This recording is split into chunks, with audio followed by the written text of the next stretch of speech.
training requirements for a teacher. Kung ang math ang pinaka-poor sa result ng mga bata, sa lahat ng bata doon sa eskwelahan, ibig sabihin, we need to look at how math is being taught in the school. Kung kompleto ba ang kanilang equipments for teaching math or instructional material for teaching math, kung competent ba yung principal na tumingin kung competent din ang teacher, mga ganon. Hindi lang naman po may result ang NAT at tapos na. Basically, the assessment result would tell us kung ano yung kailangan namin tignan sa isang eskwelahan. Okay, yes sir. Kaya mag-commercial tayo. Yeah, as a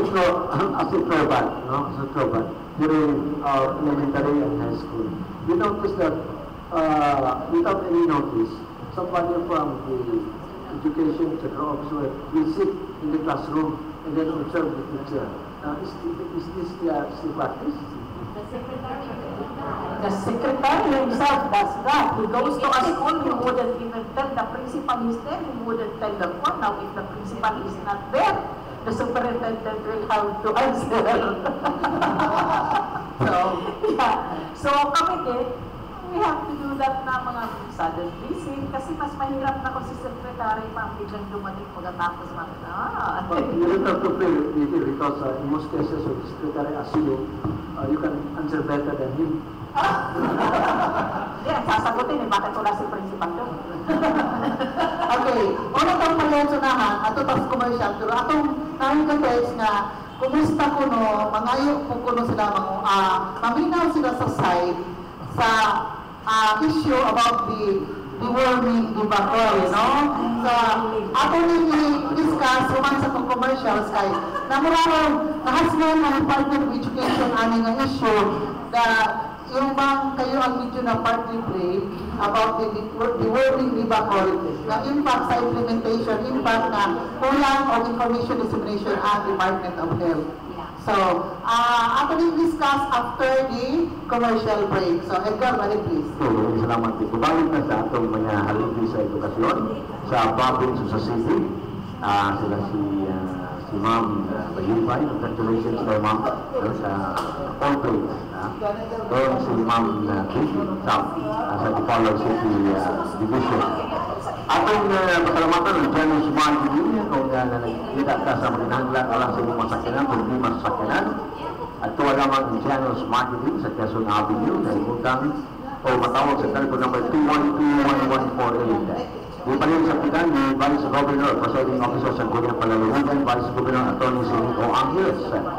Nagpalit sa pinato ng Presiding Officer of Port Authority sa Sangguniang Panlalawigan, si Honorable Atty. Julius Napitsi.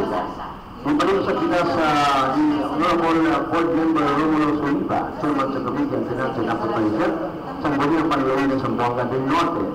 Ang JNT Food Nursery and Lumber Dealer. Nabalita sa mga sigil, sa ilahan ng nursery, himutang sa Barangay Linasan, ang ilang lumber shop na JNT Lumber, yan, himutang sa Barangay Dallas, o sa Barangay Bukmala ng Mr. Porfirio Nisisario. Mga pinunong kita na sa National Grain Corporation of the Philippines for EGSNT. Hindi mo talong o kahoy na labaw na hindi mo tukod sa inyong mga balay. Agawal, lalong sa transmission line sa aromalikay sa mga kamutan o malikay sa mga katao. Hindi mausap kami dalaong palibalog dito na sa National Grain Corporation of the Philippines or EGSNT. Pinag-usap ni Ma'am na Bitchay Kalagaga, ang Corporate Communication Affairs Officer sa EGCP Caribe de Oro. Yung pa rin sa pita sa ato na Provincial Schools Division Assistant School Division Superintendent, si Ma'am Natividad Bolivar. Department of Education sa Buanga del Norte. Dahil sa napalukan na ito, mga si City Councilor Atty. General Jojo Napigit, City Council, Dipolog City. Si Local Board Member, Second District, Honorable Manilo Boyini sa Pasaliti sa Wind of the Philippines sa Buanga del Norte o panel sa Kapihan sa Dipolog. Ang atong Penlo, si Mr. Nelson Velasco, nagpalisap sa Kapihan sa Dipolog. Si City Councilor Honorable Robin Ligorio, City Councilor sa Guyana Panguso Dipolog City, Kapihan sa Dipolog Panelist. Si Mr. Duke Rizalias, ang atong Senro sa Guyana sa Tesoro Dipolog City. Si Mr. Muhammad Zana Agilotong Palco. 2. Sa Department of Agrarian Reform sa Tesoro Dipolog City. Amang Milagros Agustin, Chicago, Illinois. O yung masarap na Roger William and Jennifer King sa Oma County sa Northern Ireland. Nagpalisan sa itong kaligupan sa itong kapihan sa Dipolo. Bukan nagpalisan sa itong kapihan sa Dipolo, matagbibigo na naman ng LC Electrotech Marketing, MS Polycom na Lobby, Sam and Gravel. Nalimutan, matawag sa cell or telephone number 908-0196 West Sam and Gravel. Head to two, look to Billy Avenue siya from head to two. Tawag na natin hinimutan sa Dalan Bonifacio, pilit lamang City Health Office, Dalan Bonifacio, Dipolo City. Roy Plaza Annex, sa hinimutan sa Rizal Avenue. Ang Roy Plaza, kung saan nagkaroon ka hub, o kung saan ka Organo Business Hub. Ang Roy Plaza, nakabila ang Organo Coffee Shop, na ang Gourmet Black, Gourmet Latte, Gourmet Mocha, o Gourmet Hot Chocolate, yung masabi ang Organo Green Tea, o ng premium real soap, no? Ganoderm Supernatural Red Mushroom, Ganoderma. Nakapiliga sa Roy Plaza, na kung saan nagkaroon ka Organo Business Hub, nagya ang Organo Coffee Shop, so mismo sa Roy Plaza, main sa Rizal Avenue, nagya po ng Roy Plaza Annex. Ibig sabihin, pangingin na ito, ang June Deep Tire Care Center, isang pinahanglan sa mga liyon, na nagpalainan ng brand o Bilacon, at ito ang June Deep Tire Care Center sa Dalang Quezon, nga ito nagpayan sa Dipolo, o nasa kanila ang mga vulnerability needs, yung pinahanglan sa June Deep Tire Care Center. Di pa rin sabi ka sa Metro Shopper to get to home, alam niya sa inyong mga gadgets, mga cellphone, notebook, laptop, tablet sa lumay pa. Ang inyong maportis niya sa Metro Shopper sa Dalang Rizal, nga ito nagpayan sa Dipolo, o nasa kitchen utensils sa inyong makatulungan ng presyo. Ibig sabi ang Metro Home dito na sa ground or third level sa Lee Plaza Mall, Dalang Quezon, ito nagpayan sa Dipolo. Ang Fun World, with your family, you eat, you dine, and enjoy sa Fun World. Nalimutan sa Fitness Center, Dipolo Boulevard, itong nagpayan.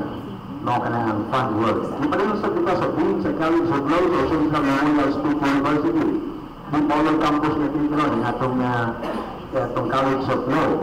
Si Congressman Antonio Rufino Mato Badihana, na ang Dean sa College of Law sa Rizal Memorial State University. Dahil sa napakilala ka na ito, mga DCIT, nag-offer sa Aero Technician, ay manhuusap sa nasa kanila ang Sunday High School o William College, o pinag-obos ng tuition fee hapon ang DCIT o Dipolo City Institute of Technology sa Highway Minao, Nepal, yan sa Dipolo. Dahil kapalong ko na ito, ang Gloria Dinapitan. Gloria Dinapitan na papangko na gano'n, ang Cinema. Nadia ang 3D o 3D cinema sa Gloria Dinapitan kung sa ang Ultra Mega. Nadia karon ang muslangan, napatuloy karon ng Gloria Dinapitan Mall in Dinapitan City. Ang fantasy land, mga bagong rides, ito, enjoy your family with the child out in you sa fantasy land. Gusto kayo mga pagkaon na mga lamigan, ng mga seafoods, at ito ang pinatulang dito sa Dinapitan Aquamarine Park o Dampa. Dito na sa Dakbayan sa Dinapitan. Panigimala, itani Congressman Romeo Calusos ang mauna lugar. Bago yung mga nagpangin itong panagpupan sa panunang kapihan na sa Dipolo, yung mga mapati, matagduligo, matanan, langit bilang din sa Sunburst Flight Temple sa ground floor ng Camila Dalan General Una, mga itong Dakbayan na sa Dipolo. O pabalik kita sa atong makikita karong kutaga. Tuhan itong kamanhaligi sa atong division sa Department of Education sa province of the city, si Ma'am na Malibay o si Ma'am na Perez, na itong kauban sa kapihan sa Dipolo. Balik kita nililip. Thank you so much, Edgar. Atong nakaon na pangutana, ikan sa ato ang mga listeners karong kutaga ng text. Kumusta ko no, atong nang i-positive na to ang pangutana. Kumusta na ang Department of Education kumang sa medyo wala maayo ng implementasyon sa Department of Health nga deworming program, no? Karubago lamang. Dahil isunod magaling to dahil ang school-based kunuhay ng immunization program dahil last week atong nahimong guest diri ang atong Provincial Health Officer nga si Dr. Eduardo Duayon kauban sa iyang mga sakop sa Provincial Health Office. Pero ang PHO, ibo lang nagsagop sa programa sa Department of Health. Katong deworming gibakol, gikan dito sa Department of Health nga ulang o information dissemination o hangtod nga na medyo naligsa no napasagyulan gamay ang Department of Health nga igo man unta ni tabang sa implementation sa program sa deworming program sa Department of Health. So karon naman diri sa Ma'am Vicky o si Ma'am Rocky ato pong paan sa ilang side ngano nga mauntoy nang itabo nga sila naman medyo kay doon ako ipapirma nga parents consent ikan sa Department of Education. Siguro maka-explain na ini si Ma'am Vicky Perez. Ma'am Vicky? Sige. Unang-una, ano natin itong deworming na to? Itong deworming, kasama ito sa Millennium Development Goals. Alam namin ng Millennium Development Goals na ngayon 2015 mag-aano. Kasama kasi sa deworming yung eradication of hunger at saka yung status na nutrition ng mga bata. Kasi kahit anong ipakain mo sa mga bata, kung meron dyan sa loob, hindi naman ang bata ay nakikinaman eh. Yun ang mga kuwan. So actually, matagal na itong programa. This has been done in schools for 14 years. For 14 years, nagdedeworm sa DepEd, part yan ng programa ng Department of Health, pero dahil nilalagay sa DepEd sa eskwelahan, kasi nandun yung mga bata, mas madaling ma-reach. So yan, ang deworming niyan is twice a year, every July and January. Every year, may information dissemination. Every year, oriented ang school heads. Every year, yung mga teachers, sinasabihan, every year, merong parents' consent. In the 14 years that we had, wala namang problema na lumabas, except last July 29. What is the difference? Kasi, nagkataon synchronized. Kasi end na kasi yung sa Millennium Development Goals, ngayon ang assessment na 2015, at para mas marami ang reach, nilagyan nila ng height. So, synchronized, yung mga data na papasok, lahat, meron nakisakay sa height. Nakisakay sila. Nag-call sila ng ibang issue.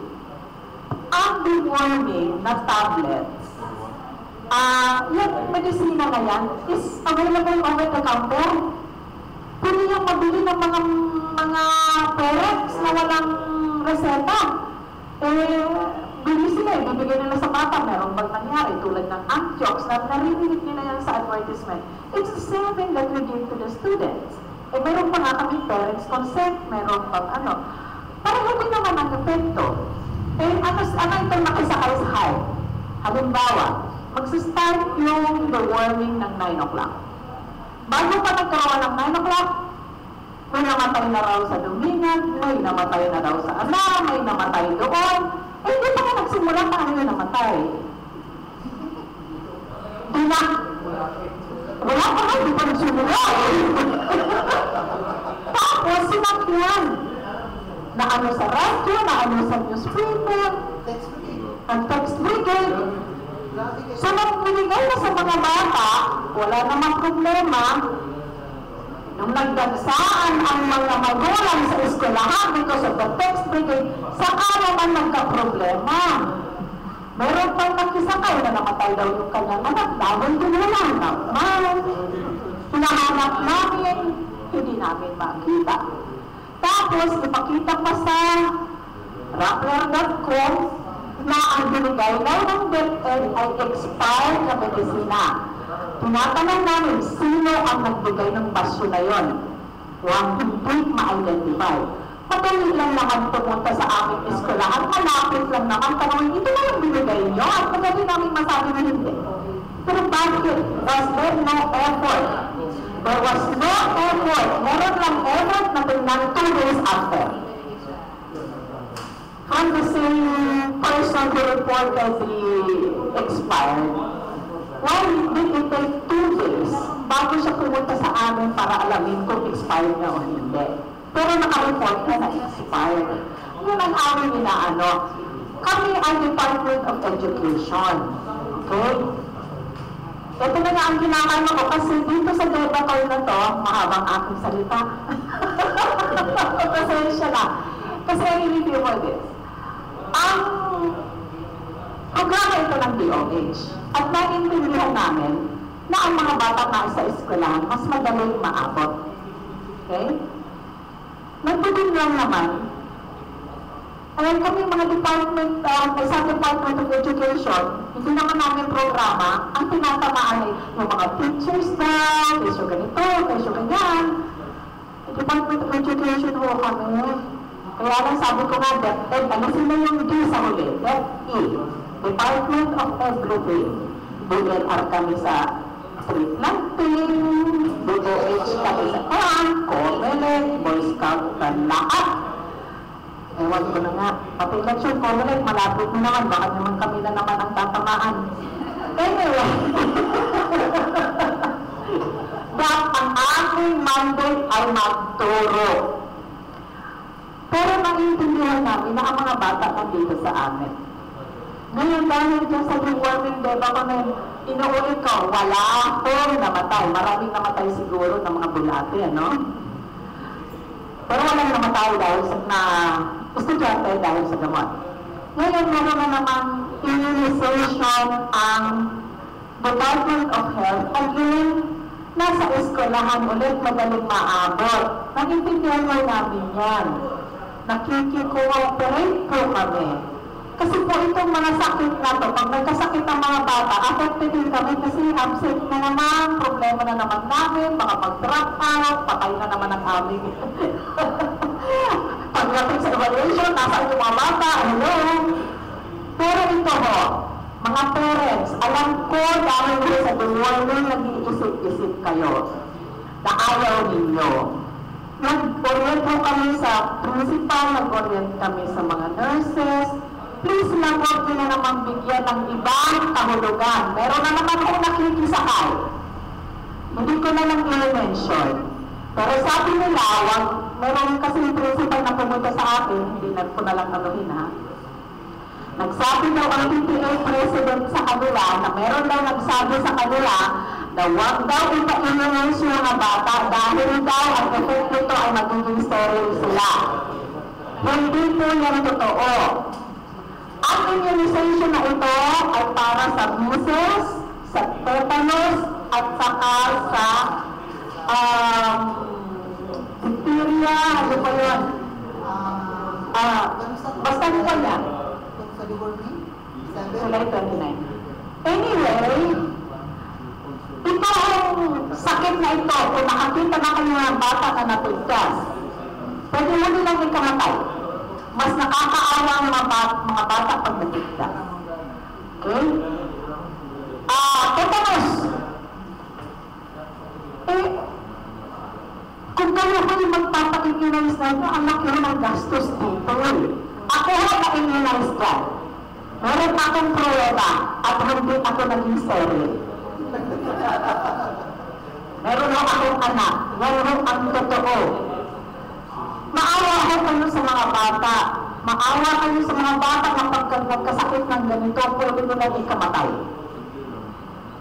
Hindi ako DOH, doktor daw ako, pero dahil naman alam ko na pwede kong mangyari ito. Maawa, mga Amerikana, maawa ko kayo sa mga anak nyo, ipa-immunize nyo na. Isa pa, kung hindi sila immunize, meron nila nagpa-immunize. Pag meron nagkasakit, pwede sila mahawa. Mas maraming mahawa. Huwag mo alam na lang nyo na medyo unsad. Kasi libre na ito. Ang nakapon ngayon sa parents, kahit palang baby yung mga anak na pinapa-immunize na. Meron ng immunization. Baby pa lang. Okay po? Kaya wala ko kayong ikakatakot, wala kayong mamamatay sa gamiton. Wala kang mamatay sa deworming, walang mamamatay sa immunization, wala masisteril sa immunization. Okay? Sabihin ko na lang po sa inyo, ako immunized. Meron akong anak, hindi ako naging sterile.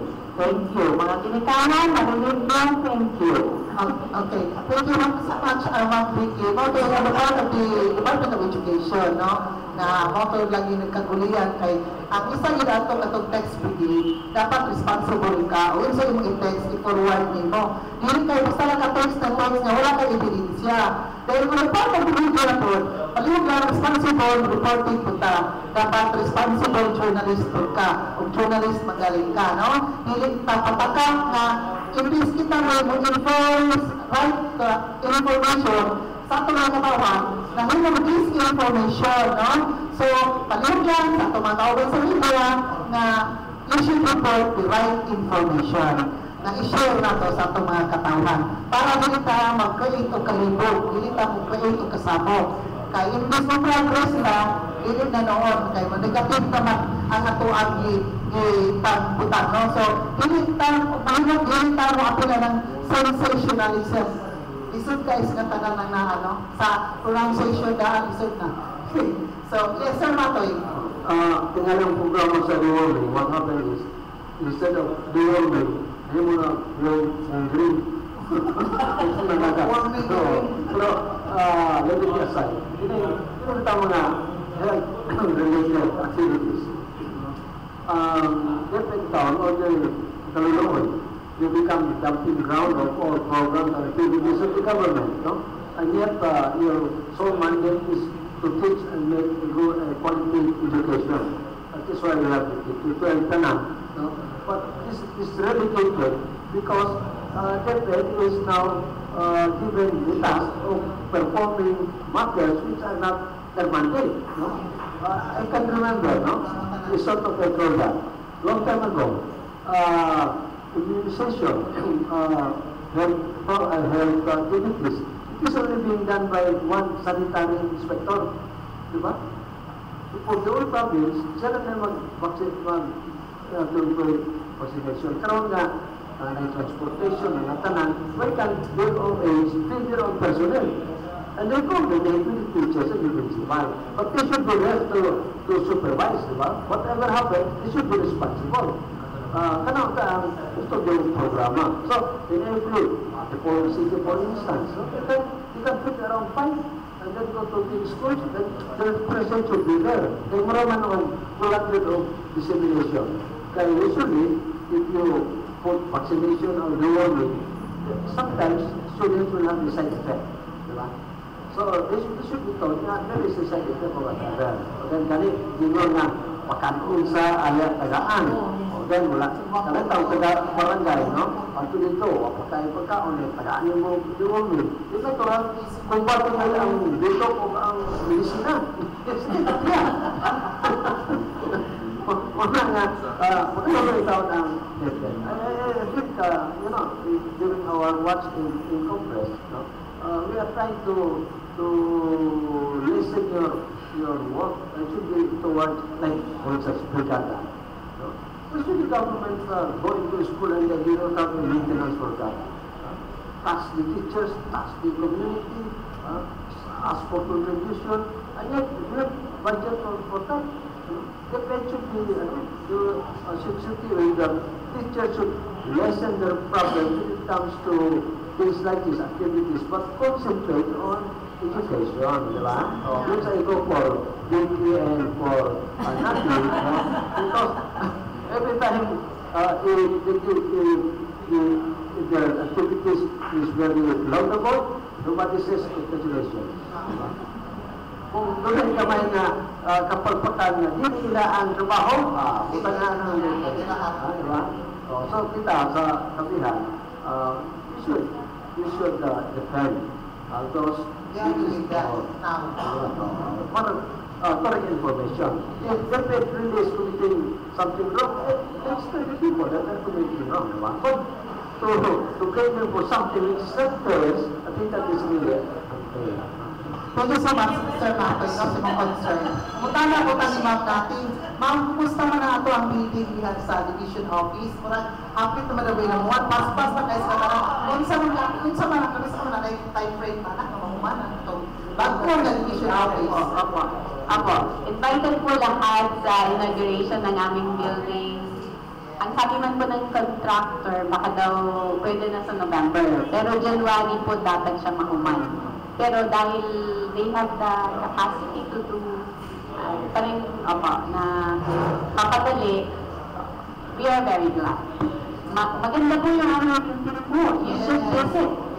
Kahit pumunta po kayo ngayon, medyo malapit na pong matapos, makikita niyo po yung structure ng aming building. It is enough for the 100 plus. How much is that building cost?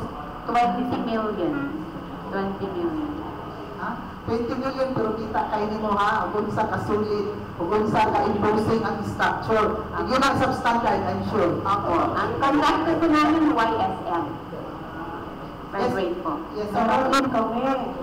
Ay,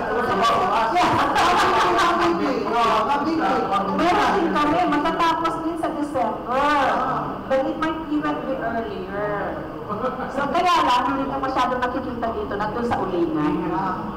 Oo. Ayan, ko, you're also invited pagko namin doon. At maganda din yan, pareho pinakano siyang design.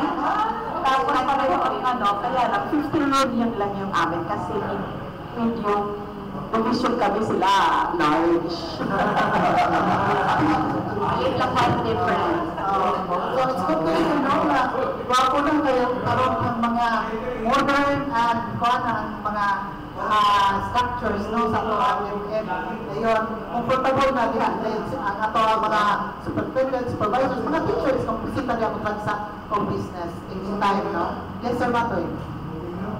I've seen the building po sa province of city. And that's very beautiful. The beauty of the building is just as beautiful as the occupants.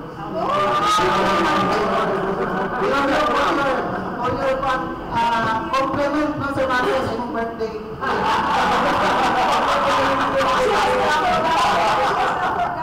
Okay. Ang Nati, sa 3rd district, okay ba ang ating mga schools doon? Wala bang na-suspended na classes because of security reasons or whatever? Wala. Ang may nangyari lang po in one of our schools, ang Shopton Central Schools, nasunog po yung isang building nila na we have 19 rooms there, including ALS, district office, and the principal's office, nasama po sa sunog. So, hanggang ngayon, they're trying to know kung ano yung cause. Pero initially, they're saying faulty wiring. Kasi very old man din po yung mga buildings nila, mga Marcos type at saka bagong tipo ng structures. And also, in times of disaster, prepared ba ang ating mga evacuation centers na usually ang schools man ang nagiging, evacuation centers. At saka yung teachers namin, yung teachers namin, prepared ba rin sa disaster. Yes, so natin. PNP man po ang yan, diba? Sa PNP na din po kami. Kasama na yan, at pati yung pagiging handa ng pamilya sa mga disaster, nasa level namin. Congratulations! Ang nakakalungkot lang po, yung mga structures na namin school buildings, they are not qualified sa requirement for an evacuation center. So, yun. Pero, we'll settle for that. Ang akin kaya nga, I am asking LGU kung ano po yung structure na pwede niyong i-put up sa mga eskwelahan, in as much as doon din naman ang punta pagka may disaster, pwede na po natin ilagay doon. Kailangan lang na nagagamit yun kapag, I mean, we should know the limitation of what we put in the schools now. Okay. About, ma'am, kanang drug addiction. Kumusta ang ating mga students Ano sa kami? ating mga Department of what? BFA na kami? Hindi ka. Oh my God. Kasi yung mga drug abusers, yun ang target ng mga students in the schools. So, medyo na kung naman yung mga ibang students, lalo na yung mga malayo sa mga parents, no? Nagiging biktima ng drug addiction.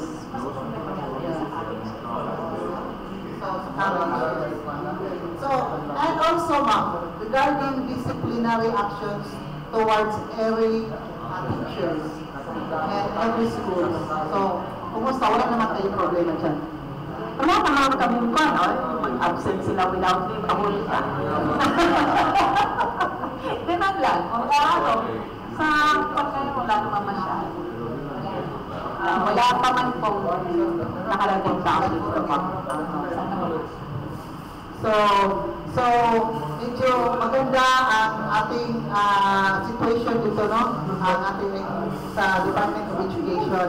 Only na talagang very busy ang Department of Education because according to Mangkiki, they are Department of everything, no? So, any additional information, ma'am, mga that you would like to know for the public? So senior high school po, we have 29 schools who are maybe given permit to operate in 2016. So lahat po ng munisipyo, meron po at least one.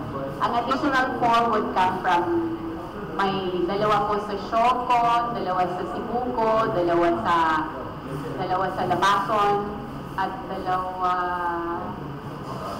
somewhere. Basta 29 po lahat. And we have 10 private schools operating in Zamboanga del Norte province na given permit as well. Additional 5 po applied for permit to operate as well.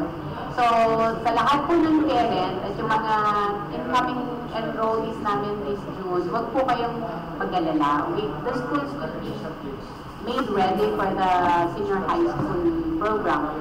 Ang aking naman, sa mga normal man po na meron tayong pag-aalala kapag wala ka pa doon. Pero you will never be ready unless you're there. You are in a situation. So, pakiusap ko sa mga parents, we are together in this thing. Apo. So, I ask everyone to support this. Sa mga LGU po ng different LGU ng Zamboanga del Norte, hindi man po sila nagkulang. Sila po yung nag-procure ng site for the senior high schools. Tumutulong din po sila sa completion ng ownership of sites. Ang iba, meron po silang promise na on health na like, they would try to put up dormitories to house students who will be coming from far. Yung iba naman, they're planning to procure transportation services for the students. Susunduin nila, ihahatid nila at the end of the day. So, I think everybody is in the program. Ang akin lang, that everybody should also help. Kasi hindi man po ito sa DepEd. This is for the community. And we would want our graduates to be competitive with other places, especially na ang ASEAN integration is happening next year. Ayaw po natin na pagkatapos nun, mga Pilipino wala na palang trabaho kasi lahat na pinasok na ng ibang ng foreigner. So, we would also want to have graduates na who can compete equally with other citizens. Thank you so much. Thank you so much. Wala na tayong panahon. So, ngayon lang yes, ma'am. Pahali lang ako. Congratulations to Polong City. Nandito na yung isang branch ng Philippine Science High School sa Dipolog. Sa DST yan under, hindi sa DepEd, pero I'm very happy kasi meron na kaming Ang isa pa, congratulations to Maharani Jacinto, my OICA SDS for having passed the superintendency examination, and to Roy Tubalia. They both passed the recent EMT, the examination for superintendents. I have a batting average of 2 out of 5, which is better than the national batting average by several.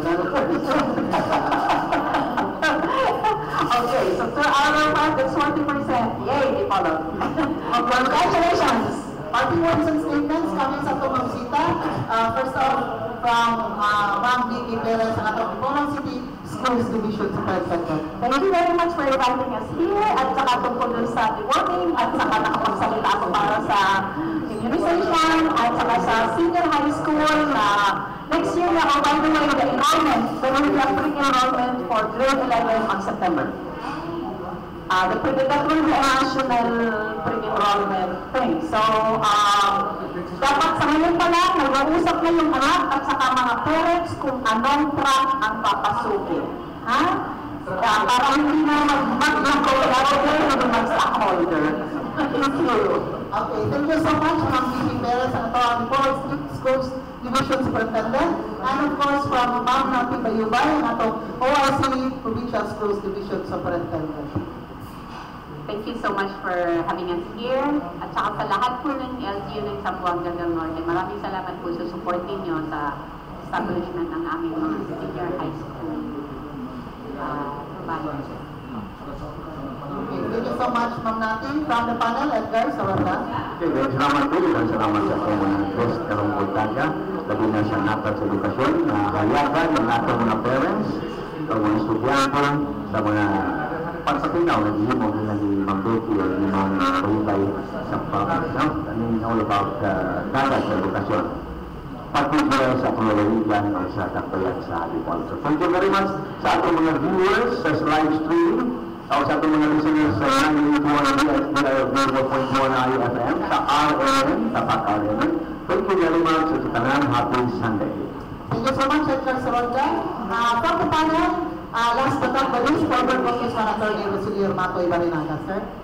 Salamat ang dako din sa atong mga bisita, si Vicky o si Nati na nakaninggidero o daghang informasyon na nagpala nato o kanila magkaroon pa na ang DepEd na ang sa leadership o na gano'n na sila lagi nanda may bagino o wala o sa mga teachers magkaroon pa na thank you ang mababait din yung mga teachers Thank you so much, Sir Pastor Sarinaga. So, it is said yung thank you to everyone kayo nga. Happy Sunday, to God be all the glory. God bless us all. Studio, take it away.